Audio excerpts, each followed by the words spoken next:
मेरे ख्याल में तहरीक इंसाफ के लीडरों को शर्म आनी चाहिए जिस तरह से मौलाना ने गुफ्तगू की है। यानी इनके अंदर वो कंडा ही नहीं है, जुर्रत ही नहीं है। मौलाना साहब ने कहा मुझे इतलात मिल रही है कि जमीयत उलमा इस्लाम फेक है, सेनेटर को और एमएनएस को उठाया जा रहा है, उनकी फैमिलीज को धमकाया जा रहा है। मौलाना साहब ने कहा कि बात याद रखें, उन्होंने कहा बड़ी क्लियर कट, उन्होंने मुकम्मल एहतमाद के साथ, उन्होंने गन्नापोर की तरह कोई छाती खोल करने का मैं गोलियां इधर खाऊंगा, मैं 10 गोलियां वापस मारूंगा, मैं ऐसा लेकर आऊंगा।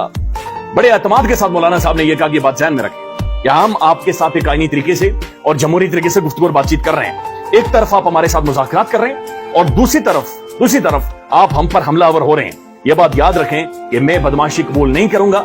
अगर तुम बदमाशी करोगे तो फिर मैं वापस बदमाशी करूंगा। एक बात तो पाकिस्तान में माननी पड़ेगी, और शायद ये मौलाना साहब ने अपनी तारीख में, अभी पॉलिटिकल तारीख में पहली दफा ये इंपैक्ट डालने में या फिर ये मनवाने में मौलाना साहब कामयाब हो गए हैं कि मौलाना साहब एक धाक किस्म का पॉलिटिशियन है। मौलाना साहब पाकिस्तानी सियासत को, इसकी जड़ों को जानते हैं। मौलाना साहब वाकईतन पाकिस्तान की सियासत की एक ऐसी रियलिटी है, एक ऐसी हकीकत है कि जो किसी की भी गर्दन को मरोड़ सकते हैं और जो गर्दनों के ऊपर वाकईतन पांव रख सकते हैं।